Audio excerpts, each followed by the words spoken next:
Ayan, mga anak ngayon ng nagme-make up sa nanay. Ayan. Sino po sa mata? Hindi ako marunong mag-makeup eh. Hindi sila na ako. Anak ko din, nagme-make up sa akin. Ira, nandun sa akin. Yan, anak ni Joy. At anak ni Sally. Yung makeup sa akin. Okay. Ayan. Wow! Ito sa akin. Boom, boom. Dali na yung cellphone ko.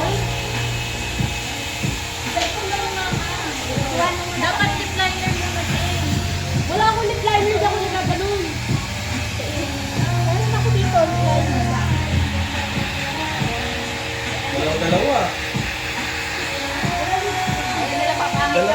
Ayaw nila papamit kami sa event.